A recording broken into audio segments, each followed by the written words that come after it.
Okay, are y'all ready? I think so. Yeah. Okay. Charlie, what is your favorite Olympic uniform of all times? For me, it's between two different kits. I really love Eric Heiden's fully gold speed skating kit from the 1980 Olympics, Winter Olympics. But I also really, really love Katarina Witt's ice skating dress from 1984. It's like the most incredibly sparkly ruffled dress, like complete with a tiara, and I think she looked great. And it was an outfit worthy of the gold medal that she won. It was, and I actually remember those Olympics, so they were pretty amazing. Both Winter Olympics, too. And how about you, Rebecca? What's your favorite Olympic uniform of all times? I'm going back to the 80s for Japan's synchronized swimming costumes. They were really low cut, super 80s, super glamorous, but had giant flames in bright red, orange and yellow with like embellished with gold sequins. They were so impactful. And to be honest, I kind of want one. And then secondly, Mexico's 60s psychedelic graphic uniforms that included shift dresses and capes. I thought that was really innovative and really a real like nod to the fashion of the time. Welcome to the Create Tomorrow podcast. I'm your host, Lisa White. I'm the Director of Strategic Forecasting here at WGSN. The Olympics is not only about running the fastest, jumping the highest, and throwing the shot put the furthest. It's also about looking good while you do it. Yes, Olympic fashion is very much a thing, and in this episode, you'll learn all about it. We are WGSN, so we had to have a conversation about some of the designs from the Paris Olympics 2024 uniform collections. The Olympic events have just started, but there has been a build-up to the events in so many ways, including those athletic kits, which are so key to identifying each country's participants. Joining me to discuss this topic is WGSN active strategist Charlie Bardsley. Hi, Charlie. Hiya. And swimwear strategist Rebecca Saygi. Hi, Rebecca. Hi, Lisa. Okay, so let's take a look at some of the trends that we've seen around Olympic fashion. And I sense that we're seeing a lot of innovation and even some code breaking this year. So, Charlie, what are your highlights from this year? For me, it's definitely the Mikel and Amazonka, the Mongolia team kit. So they've got it's for the opening ceremony, but it's like super like ornate, and it's kind of looking at a traditional dress in a new way and how it can be mixed with like sporty aesthetics. And it's kind of really just reinvigorating how we view like formal dress and how garments can be worn. Yeah, they are absolutely beautiful. I know that they've sort of captured the collective imagination. We'll be looking out for them at the Olympics, the opening ceremony. And Rebecca, what are the highlights you're seeing in water sports uniforms? So I think water sports uniforms, they kind of fall into three categories. So the first one is very much for ocean sports, like kite surfing, windfoiling, surf, and they're very much influenced by more of a lifestyle and a culture. Surf culture especially has come back an awful lot, that like the surf culture from the early 2000s, when we've seen a lot of noughties trends come back, especially within Gen Z. So I'm really looking forward to seeing how surfwear and like before and after the water is going to be styled in this Olympics. Second of all, we have like the entertainment swim events, like I mentioned earlier, the synchronized swimming, diving, things like that. And that's really kind of an opportunity for more trend-led fashion, like visually impactful uniforms, I think, to come to the forefront. And I'm always excited to see what designers and what countries are going to do with that. And then thirdly, of course, you've got the elevated performance wear that's usually for racing. And I know Speedo has had a lot of input in a lot of Olympic uniforms for swimming performance. They kind of broke all the headlines with their fast skin suit many years ago, which was eventually banned because it worked too well and too many people were winning and breaking records. But interestingly, at this Olympics, they've worked with Lamerol, whose coatings were initially developed for the use in satellites. And they've developed cutting edge suits, Fast Skin 2.0. So we've got Fast Skin LSR 2.0 and Valor 2.0. So they've taken on board what was said before, and they've developed these new and improved, really highly technical swimming suits that are more durable and have a lot of water repellents, which don't necessarily weigh down the athletes. So we've launched Sports and Outdoor recently. And one of the interesting things that we've noted in Sports and Outdoors at WGSN is that people are now swimming in so many different bodies of water. So it's not just the pools and the lakes and the sea, but rivers and ponds and water holes, either in national parks, but then water spaces in cities as well, too, for urban swimming. And as we know, some of the water events in Paris are slated to take place in the Seine River. We had the mayor of Paris and a bunch of people swimming in the Seine not so long ago to try it out. And I was wondering, Rebecca, how does the type of water that people swim in affect swimsuit design? So I think this is a really good point. There's a real growing lifestyle shift within swimming, partly influenced by rising global temperatures. Within cities, it's going to be so hot in the future, and it's going to almost become uncomfortable for urban living. So a lot of governments and cities are kind of putting in these new swimming initiatives. So for example, like you mentioned, they've cleaned up the Seine with the intention of making it swimmable post-Olympics for the people of Paris. I know Germany also have a lot of initiatives like this in certain cities. And also Plus Pool have developed a concept in New York where they've developed this idea to filter the river water in the East River and filter it into a swimming pool that they would put in the East River. And it's a concept they're trying to get put into action at the minute. So with all of these, that said, there's a lot of new opportunities for swimwear design and development that's going to be a little bit more hybrid to take people from the city to the swimming pool or the lake or the river. So I think from a design point of view, increased coverage, internal support may become more of a focus. As people engage more in kind of community swimming, they're going to kind of be in public with friends, colleagues perhaps, and they'll just want that little bit more coverage and support. And I think brands could really invest in fit, especially when scaling for size-inclusive ranges and product development that's going to make them last longer. For example, water-based coatings to protect fabrics from chlorine, from salt, and from anything in these lakes will be slightly better for the environment than chemical coatings. And then just also, I wanted to mention colour. So we've seen colour come up a little bit within water safety. With all these new bodies of water kind of becoming popular, light reflects differently or refracts differently within, for example, a lake or a pool. So different colours are seen better under different surfaces of water. So I know a lot in kids wear, this is something they think about when they think about designing swimwear for different bodies of water. But it's definitely going to filter into mainline men's and women's swimwear as well, just for safety purposes and visibility under the water. That's true. And we've been talking about nocturnal living as well, too, and people swimming at night. So if you're, swimming in the Seine at night, you need a different sort of color to your swimsuit, I'm sure. So, Charlie, I've got a question for you. With new sports joining the Olympics, like breakdancing, which requires a kit that's quite different from perhaps, other types of Olympic kits, I'd like to know, how are these outfits being designed? What considerations are taking place? Nike, they've launched a specific breakdancing shoe called the Nike Jam sneaker, and that's going to be worn by Team USA and Korea. And the shoe has a really low cut silhouette, so it allows the dancers more freedom to move around their ankles. It's also got two Nike logos, so you can see the tick when they're standing up, but then it's also got it inverted so that when they go upside down, you can clearly see the logo upside down. So kind of small branding considerations have been really considered. But then also New Originals, they're based in Amsterdam and they're kitting out the Netherlands. Their kit has been designed with each athlete specifically, so they can get a really unique kit that allows them to really pull out their individual styles and celebrate them for who they are. That's amazing. And I love that idea of personalization, all the while still having a national identity, because that color orange that they have is just so iconic. Are there any other countries that are taking into consideration this personalization? Yes, the Czech kit. So that's been designed by Alpine Pro.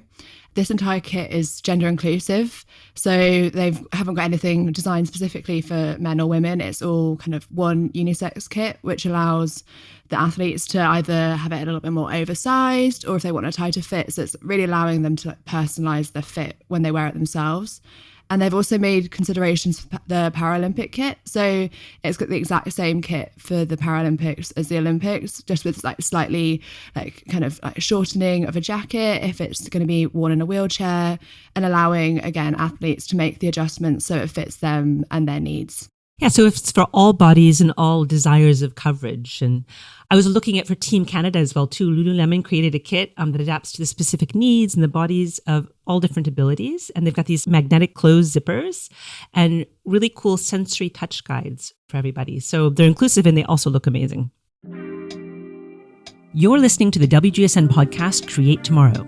We're talking about the fashion surrounding the Olympic Games, discussing key trends, sustainability, and our Olympic fashion design highlights. I'm your host, Lisa White. I'm the Director of Strategic Forecasting at WGSN. I'm joined by Charlie Bardsley, Active Strategist, and Rebecca Saygi, our Swimwear Strategist.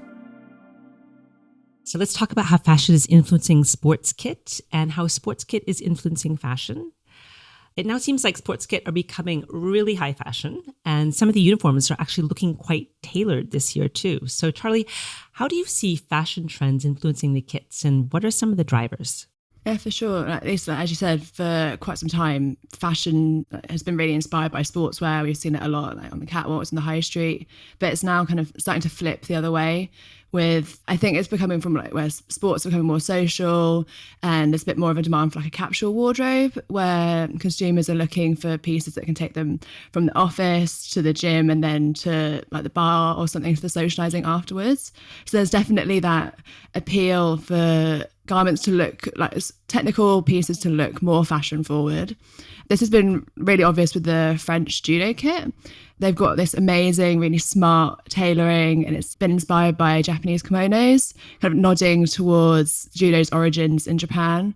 But it's just so sleek, and it really looks like you could wear it from the judo mat straight to the office and you'd look very professional. It's true. And I love that East-West, France-Japan aesthetic too. And also, I love the use of color in the French uniforms. Berluti made this great formal wear inspired suiting for the opening ceremony as well. And they've got these gorgeous lapels that have these gradient colors on them. And they're either sleeveless or, with sleeves. And just looking at the colors in general, the use of gradients are really gorgeous this year.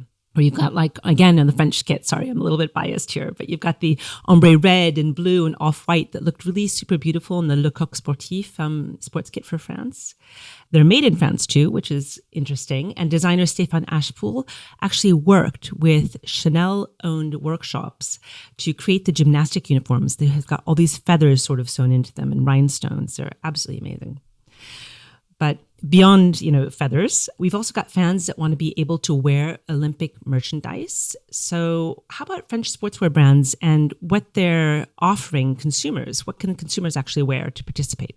So Lacoste have released their Olympic Heritage collection. So this is kind of nodding towards 1924, which was the last time the Olympics were held in Paris. And it's really kind of like an obvious look towards that time where it's like very like retro, resort inspired, and it's kind of lounge and casual wear with like really like lovely like vests and little shorts that kind of really pay tribute to the kit worn in the 1924 Olympics with really like kind of retro graphics and styling. Yeah, it's quite nostalgic. It feels very comforting as well too when you see them. And it's interesting that they also featured off-white rather than pure white, which is a trend that we've been talking about at WGSN in our color trend forecasts. But now I'd like to ask you, Rebecca, let's talk about what the athletes are wearing beyond the competition. What are some of the water sports athletes wearing when they're actually not in the water, for example? So Oakley have actually designed the Team US surf kit, which I think is a really good example of modular swimwear, modular in the water, out of the water kit. So surf, like I said before, is more than a sport. It's more like a culture or a lifestyle. And Oakley have included some really great modular pieces. So they've got a sports bra, a compression sports bra, but that you can wear in the water. They've also got 2-in-1 board shorts. And then they've also featured a skirt and trousers that are convertible. So you can zip them off to make trousers or shorts or a longer skirt or a shorter skirt, which is really great for modular styling and personalizing the uniform a little bit. They've also included a lot of what I would say is trend-led details. For example, they've used sports binding, which we've seen a lot within swimwear trends lately. And as well, they've used some really beautiful aqua-inspired, like ocean-inspired graphics that really elevate the kit to kind of have a visual that anyone can buy it and anyone could wear it. You don't have to be a professional athlete. So we talked about personalization earlier with Charlie, and I wanted to ask you, Rebecca, how do you see some of the athletes personalizing their kit and personalizing their looks, if that is actually in the clothes or if it's in the makeup or whatever it might be? What's really catching your eye?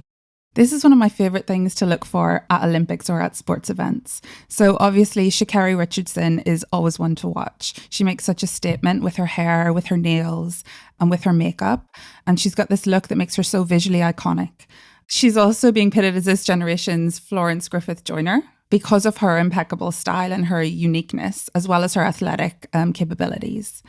I've also seen shot putter, Chase Ely. She really experiments with makeup, eye makeup, and kind of intricate painted on designs whenever she competes. And I think that's a really lovely thing. If, for example, there's little girls watching her compete and they get inspired by her and look up to her, that's a really lovely thing that they could recreate. And then we also have Tara Davis Woodall, American track athlete. And she's kind of made the cowboy hat and the cowboy boots her signature style, pairing it with her performance kit as well. And you've spoken about a lot of women, for example. Are there some men who are doing some really interesting personalizations and individualizations in their looks? We always love to see what Tom Daly's going to bring out and what Tom Daly's going to knit poolside. That's one of my favorite things to look out for. But I think men more often personalize within their shoes and their sunglasses, for example, or their hair. I know in past Olympics, we've had like flags painted into men's hair, shaved in, things like that. And then the iconic gold running shoes that we've seen as well. So yeah, I think men more accessorize and experiment with accessories. Okay, and I've got another question for both of you. What is the Olympic kit that you would like to wear personally? Charlie? Oh, that's a good one. I think I'm going to have to go with like Becca was talking about, the USA Team Oakley kit. I love how modular that is. And I'm a cold person, so I'd like to be able to zip bits on and off depending on the weather. And if the sun hopefully comes out, I can like zip off a slightly longer skirt and make it a little bit shorter. And how about you, Rebecca? Okay, for the fashion aesthetic, I think the Haitian team uniforms are beautiful. They've been created with a designer and collaborated with an artist for their amazing print. So that's really beautiful from a fashion perspective. But I think the French archery kit, I know you spoke earlier about really tailored uniforms. This one looks like it's just come off a catwalk. It's all white pleats, really tailored, really beautiful and elevated. So I think one of those two. And we've been seeing a lot more pleats as well, too, because I noticed even in some of the tennis competitions recently, just like having more pleats in really sort of very elegant ways. At the same time, they're completely sporty and strong. Actually, the opening ceremony uniforms, we've seen a lot of pleats in those uniforms. But you're right. I think tennis core and racket sports that are currently trending right now has really influenced like those kind of tennis aesthetics in fashion and in sportswear. And pleats, sort of celebrate movement as well, too, and the movement of the body as it's going about its different sport, if that happens to be archery or if that happens to be tennis. I totally love those. So finally, and most importantly, I've got a last question for you. What's interesting is the Paris Games are slated to be the most sustainable ever. So as we said earlier, they've cleaned up the Seine. The architecture has been sustainably driven. It's going to be repurposed for the greater community afterwards. But how do you see this sustainability focus translating into sports kit? Is the message filtering down to the clothing? Yes, it is, which is great news. ASICS, they've been working on the Team Japan kit. And for this year, they've reduced the emissions produced in the development of the kit by 34% compared to the last games in Tokyo, which is great news. So they've been able to do this by using lighter and recycled materials, as well as using renewable energy in their factory in Japan. So that's a great success. And another sustainability success story is the skateboarding kit for the Netherlands, Slovakia, and Portugal. It's been produced by Brazilian brand Cariúma. So they've produced all of the kits in Portugal rather than in Brazil to help reduce the carbon footprint and the amount of distance the kit has to travel, with it being in Paris rather than having to ship across the Atlantic, which is great. And all of the kit uses recycled polyester, which uses about 90% less water and 50% less energy to produce compared to virgin polyester. And also for this kit, all the cotton in the shoes and the garments is organic. So there's some definitely positive material messages. I also think that Team Brazil's kit, they've included a lot of native animals on their kit to kind of show the world the biodiversity of the country. They also have created the kit from all recycled materials. Their kit is really cool, featuring denim jackets as part of their uniform.